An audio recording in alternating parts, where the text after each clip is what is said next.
Hey folks, Dan the Produce Man here, and we've got a real treat for you today. We have Dr. Alvaro Weissbluth with us, and he is a cardiologist at Alameda Hospital, and he knows all kinds of great stuff. Doc, we were talking the other day about diet, and you had mentioned something about plant-based, but not totally, completely plant-based. Can you elaborate on that? I would love to. So I would like nothing more than to be able to tell the world how I think you ought to eat, because as a cardiologist, I've seen the end product of eating poorly, amongst other things. And so I did my own research for years, because nobody teaches you in medical school how to tell patients how to eat. There's very little nutrition taught, and there's a ton of controversy, as you guys all know. You can Google anything about nutrition and get 50 different opinions and 5,000 different diets, and all of it's garbage anyway. So I spent 10 years researching it, thousands of hours looking at all the studies, going into the biochemistry, the evolutionary biology, the metabolism components, and I came to the conclusion after a decade that eating predominantly a plant-based diet is the way to go. Not 100%. We are not designed to be vegans, we're not designed to be vegetarians, and we're certainly not carnivores. We're omnivores, we eat everything, but if you look evolutionarily speaking at what we're really designed to eat, we're designed to eat probably 90 to 95% plant-based and 5 to 10% animal-based. And why is that? I love the taste of steak. No, you don't. You love the taste of meat that's cooked and salted. You don't love the taste of a raw animal. If I put any of you guys naked in a room with an animal, you don't want to dive on it, strangle it, drink its blood, and eat its organs raw. That's what a carnivore does. Sounds like fun though, Doc. Doesn't it though? But that's not what humans want. Humans want their meat salted and cooked. And so anyways, over the course of hundreds of thousands of years, evolutionarily speaking, humans ate whatever they could. Yes, we were hunter-gatherers, but if I put you in the woods naked and said eat, you're not likely going to be eating an animal, because animals run away a lot faster than a blueberry or an avocado, right? So even the hunter-gatherers, when the men and boys would go out and hunt, they would come back empty-handed 9 out of 10 times, and what the women and children gathered is what they ate. So yes, they ate animals, but just not that much. And if you look at our physiology, if you look at the levels of fat and cholesterol in our bodies and how we live the longest, it's clear to me that a predominantly plant-based diet is the way to go. So Doc, let me ask you this real quick. How often then should we eat cooked meat, and how cooked should we make that meat? On the grill, charred, black? Okay, so there's no exact right answer to that. Okay. I will tell you that, first of all, when you eat meat, it should be small portions, 4 ounces or less, relatively lean. It should be grown safely for the environment and with the least amount of harm possible, because animals are conscious creatures in this world, and they deserve not to suffer just like anybody else or any other animal. So be careful where you source your meat. But when you do eat a well-raised animal product, it should be a small portion, and it shouldn't be deep fried, it shouldn't be floured or what have you. It should be grilled or baked, and it should be a small amount. Now, how much? I personally eat red meat once a year. I might eat chicken once every 6 months. I never eat pork. I will eat fish maybe a couple times a month. As far as dairy goes, typically low-fat dairy, but rarely, maybe once a week. Eggs, I'll eat egg whites, not the yolks. Controversial, but I can get into more about that some other time.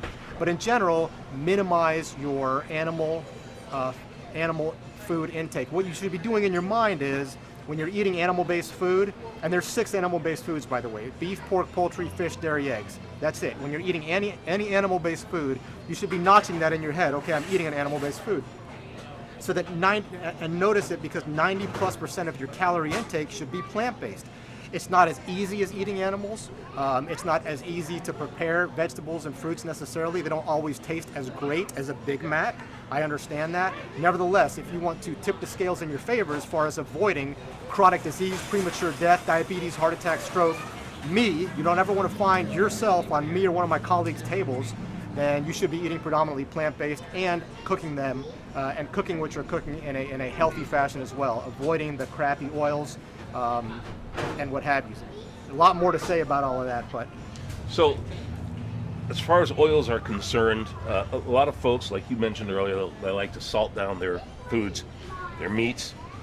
Sometimes slather it with barbecue sauce, which is loaded with sugar, and then some folks like to really char it, black and burnt on the grill. Is that something? I mean, obviously, you don't want to eat the barbecue sauces with all the sugar and everything else. But I guess if you're eating meat, say you're eating a steak once a year like you do, I guess it doesn't matter if you put sugar on it. But if you're eating it regularly, once a week or once a month, you want to stay away from the sugars, the salt, and any other added fats. The answer to that question is essentially yes. When you're eating predominantly plant-based, potato chips and donuts are plant-based. So within the confines of eating a plant-based diet, you have to try to stay away from processed carbohydrates as much as possible, because that is the bane of human existence. Empty calories. Empty calories. And what it does is it causes your blood sugar to shoot up higher than any human's blood sugar should ever shoot up, because cavemen didn't encounter Pop-Tarts and donuts when they were wandering around the forest. And when your blood sugar shoots up like that, then your insulin shoots up, and that causes all sorts of horrible things, which I'm not going to go into right now. But needless to say, when you're focusing on a plant-based diet, predominantly natural plant-based foods, of which, by the way, there are 6: fruits, vegetables, beans, nuts, grains, and seeds, and you should eat a reasonable amount of each of those to get a reasonable micronutrient distribution. And then when you do prepare your meats, you can char it if you want. There's some evidence that getting too much char on it is a carcinogen, but that's in rats and stuff. Some doctors will tell you that it's better to char it because you get rid of all the bacteria that way. But as far as adding the stuff that's bad for you, salt, sugar, all that, I'm not saying never, I'm saying minimize it. It's very difficult to get away from salt. Salt's really not bad for you until you develop an issue. So in somebody who's young and healthy, doesn't have high blood pressure, kidney disease, congestive heart failure, salt's okay. The problem is, as you get older, you might develop any of those diseases. Many people do. And then you love salt, and getting away from salt is really difficult to do. So you've got to start training yourself at a younger age. Less salt. Get used to it, because as you get older, then it's going to become a problem when you start to develop these diseases of old age that humans get. So the American diet, and when I say that, I mean folks who regularly eat fast food. I mean, when we were kids, fast food, A&W was a treat. Okay, you went to A&W once a month, you got a root beer and a burger and fries, and that was it. But nowadays, all these fast foods, people are eating them every day. It's a way of life. And I think that's contributing to a lot of problems. Yeah, well, there you go, a way of death. That's perfectly put. It is a problem. And why is it a problem? So let's look at a cheeseburger for the sake of argument. Number one, the bread is white bread made out of white flour. That's a processed carbohydrate. They've taken a perfectly healthy grain. You can figure out who they is. They've taken a perfectly healthy grain and they've ripped away all the parts of the grain that are healthy for you. They've ripped away the fibrous part and the part that has the protein and the nutrients, and they've left what's the inside of the grain, which is called the endosperm, and then they grind that up and turn it into white flour. And white flour is used to make white bread and a variety of other things. And it's delicious, and it has an amazing shelf life, and it's cheap, and blah, blah, blah. And that's why the food industry loves it. But it is horrendous for you. And that's just in the bread. Why? Because of the glycemic index, which means your blood sugar shoots straight up, increases your risk of diabetes. When your blood sugar is that high, the free-floating glucose in your bloodstream, which no matter how much insulin you release, you can't accommodate that much free-floating blood sugar in your bloodstream. And what that glucose in your bloodstream does is it burrows into the vessels, into your arteries, in your heart, and in your brain, and causes inflammation, which is one of the major components of atherosclerosis, which is the buildup of crap in your vessels, which causes heart attack and stroke. There is a reason heart attack and stroke are the #1 cause of death in all high and middle income countries. And it's because of our intake of processed carbohydrates. And the other part of the cheeseburger, the saturated fat, which comes in the form of the animal product, which is the burger and the cheese. So Dr. Alvaro, many companies, well, all of the companies out there that create foods that people buy, either boxed on the shelves or in fast food restaurants, create what they call the mouthfeel and then the flavor tests that are done as well. This is a big selling point to get people not only just to eat this once or twice, but to eat it on a regular basis. So what does the food company want? They want our money. Right. So the food companies, the people that are selling you food, want to make money. It's a business. I don't blame them. This is America. It's a capitalistic society. That's the way it works. They're trying to make money. And how do they make money? By selling you stuff that tastes good. And what tastes good? I will tell you what tastes good. Concentrated calories taste good. And why do concentrated calories taste good? If you look back, evolutionarily speaking, at our ancestors, they lived in an environment where food was scarce. You didn't know if you were going to get enough food. And so if you came across a food that was rich in calories, then you were very lucky and you ate as much of it as you could. And humans developed what's called a taste for foods that are concentrated in calories because it provides the most calories per unit of weight of the food. And that actually provided a survival advantage for our ancestors because they didn't know when they were going to eat again. But the problem is, in the modern era, since the agricultural and industrial revolution, the tide has turned completely. And we did this to ourselves, right? We figured out a way to make abundant, delicious calories and now we don't have to go hunt and gather for it. We don't have to wonder if we're going to eat again and again or not. And so that's why obesity is such a huge problem. Two out of 3 people in the United States are overweight, and half of them are obese. And so the food companies know all of this, and they know what tastes good to you. And what is taste? Ask yourself, what is taste? You put something in your mouth, it touches your tongue, and your tongue is covered with nerve endings called taste buds, and those get stimulated, and a signal is sent into your brain immediately, and then your brain tells you, oh my gosh, that's amazing, or oh, that's disgusting, spit it out. And what does it think is amazing? Anything with concentrated calories, specifically saturated fat. Saturated fat provides the most calories per gram, 9 calories per gram of food. And what's saturated fat? Well, it's in predominantly animal-based food. That's why it tastes delicious, which was, again, a survival advantage way back when you weren't going to find calories for a while. What else provides concentrated calories? Processed carbohydrates, sugar and flour, a donut, cake, whatever, all that stuff tastes amazing. Again, it's your brain saying to you, you have found concentrated calories, eat it, beat the crap out of anybody that tries to take it from you because you're not going to find food for God knows how long. But that's what our instinctual brains think, but that's not reality anymore. The reality is we're going to find plenty of calories whenever we want. We can eat as much of this as we want. So you have to understand all of this to have a chance at navigating the modern food world properly. And the way to do that is to eat like our ancestors did, which is every once in a blue moon, treat yourself to a little animal-based food, some concentrated carbohydrates. But most of the time, you're eating natural plant-based foods. And that's my answer to that one, Dan. Once in a while, say you get a nice big baked chocolate chip cookie. You could actually, if you spent the time with it, cut that chocolate chip cookie and cut one little piece off, put it in your mouth, swish it around, slowly let it melt in there, and that can actually satisfy your entire craving, and you don't even need to finish that cookie. You take it, put it in the freezer for next time you do it, or toss it out. I've done that before. Just that one little piece satisfies the entire craving. So I have read in various publications that when you eat meat and dairy on a regular basis, when it goes into your esophagus, down in your stomach, it sits at the bottom of your stomach, and then the rest of your stomach is, kind of empty. But when you eat mostly fruits and vegetables, it fills up your stomach, makes you feel full, and then you don't need to eat as often. That's what I've read. What's your take? I've never read that. Okay. I've never read that. And what I have found in general is that when you eat a predominantly plant-based diet, I think you don't get as full, and it's very fiber dense, but it's not as calorie dense. And so what happens is you end up having to eat a little bit more frequently.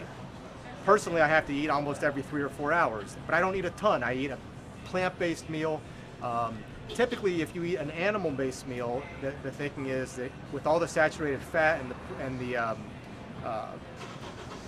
denseness of the food, that you're apt to be more full, and therefore you'll be satiated longer and what have you, and so you don't have to eat quite as often. But again, it's bad for you to eat that much saturated fat and to eat that much plant-based food. So I haven't heard that bit about where exactly the food goes in your stomach. The whole thing about having to do a cleanse to get stuff that's stuck in your intestines out, all that's completely garbage. There's no such thing. It's ridiculous. But as far as what makes you more full, I have not read that. In that respect, from what I understand it, you're more apt to get more full if you eat a predominantly animal-based diet because of all of the dense food and the saturated fat that's in it. Some people would say the protein, but that's actually inaccurate because you get as much protein from a plant-based diet as you do from an animal-based diet. Just ask an elephant or a giraffe. So sometimes what I do, actually I do this twice a year. I will go on a juice cleanse, but it's not 100% juice. I will make my fresh juice green juices, and then what I'll do is I'll add fruit to it. You're murdering the greens. Well, okay. Okay. I'm listening. I'm listening. Before you accuse me of murder now, Doc, I'll make the juice, and I'll drink that in the morning. And then for lunch and for dinner, for lunch I'll have, or dinner, either one, I'll switch them around. I'll have a big salad with all kinds of stuff in it, all kinds of fruit, vegetables, nuts, and seeds. What kind of salad dressing, may I ask? I usually use lemon juice. Okay. Squeeze lemon juice on it. Okay. Sometimes I'll put olive oil on there, but not much. Because just no more than a ranch or Caesar or blue cheese for Thousand Island, because then you turn your salad into a cheeseburger. Absolutely. Okay. Yeah. Those things there are yes, right. So let me ask Folks you, think they're eating healthy when they put all that. what are blue you cheese cleansing? on. I'm just doing a juice diet for weight loss. I do the For juice weight loss. diet, and then I eat the juices in the morning, and sometimes a little bit in the afternoon. And I will either eat a big salad for lunch or a big salad for dinner, and then I'll take some cooked vegetables and either have that for lunch or that for dinner, and that's what I have. And I do that twice a year, and I usually drop 10 or 12 pounds because I know we naturally gain 7 pounds a year anyway. So I just do that twice a year. Well, okay, and that's all garbage, and this. Why not just learn how to eat healthy every single day and not have to do that? All diets work temporarily. They're all garbage, right? 95 to 98% of diets, you'll gain all your weight back and more. And it doesn't matter what the diet is. They're all stupid. It's all a money-making industry. It's a $1 trillion industry that every person falls for and wastes their money, and they lose the weight and then they gain it back. So why not just learn to eat healthy in the first place? Why keep doing this yo-yo business and buying and spending, wasting all your money instead of learning how to understand what are the nutrients in the food, how are you designed to eat, and what are you supposed to eat? What are you trying to cleanse when you go on these cleanses? You know, you're trying to cleanse your heart arteries, your colon, keep it clean by eating healthy in the first place, right? So I don't buy into any of that cleanse stuff. I don't buy into any of the diets out there. None of the paleo, whatever you're going to come at me with that I'm on this diet and I lost 30 pounds. I don't care. All right, you're not going to stay on it the rest of your life. You're not going to count points the rest of your life. You're not going to meetings the rest of your life. You're not going to never eat a saturated fat again. You're not going to never touch a carb again. It's all just stupid. Okay, right? so eat just plant-based. Eat 95% mostly. Plant-based and 5 to 10% animal-based. When you eat animal-based, small portions, lean cuts, baked or grilled, and do your best to stay the course. And if you have more questions, feel free to email Dan and he'll let me know. But there's a lot more to all of this. But in very basic terms, stay away from any of the fad diets, all of them, and eat predominantly plant-based. I will teach you guys how to read a nutrition label. It's extremely important. They're on there for a reason. They're not big. They're little because, you know, the food companies don't want right smack dab on the front of their food just exactly how much saturated fat and processed carbohydrate is in it. But every single time I'm in the grocery store, I'm grabbing an item, I'm flipping it 180 degrees, I'm looking at the food label and I'm reading it and I'm figuring out what's going on. And if it doesn't have a food label on it, every one of you has a phone in your hand and you can Google it. And if you're not spending extra time at the grocery store, then where are you spending extra time? Watching another YouTube video or watching Netflix or whatever? If you're going to spend time on anything in your life, spend it figuring out what you're putting in your body, because that is what's going to determine how long you live and whether or not you have a horrible chronic disease that's going to drain your deductible every year and have you in an office seeing the likes of me all day. Folks, Dr. Alvaro Weissbluth, thank you very much. We appreciate you joining us today. And next time we'll talk about how to read nutritional labels, and I actually would like to talk to you about supplements as well. So folks, Dan the Produce Man here. Thank you so much, Doc. Appreciate you being with us. Thanks for inviting me. Folks, if you like what you see, make sure to click that subscribe button down below. Send us your comments. We'll make sure to get in touch with us. Thumbs up. That's right. Gotta give a thumbs up. Absolutely. Thanks a lot, folks. Dan the Produce Man saying it's always best when you get it fresh and healthy too. Hey folks, this video was shot on July 10th, 2019. And after this conversation with Dr. Alvaro, it is now November 2nd, 2019, and I have lost 28 pounds and am going to reach my goal of 40 pounds by the end of the year. So folks, if you have any questions for Dr. Alvaro, just email Dan at dantheproduceman.com. We'll get the messages to him and he'll answer your questions. Thanks for watching.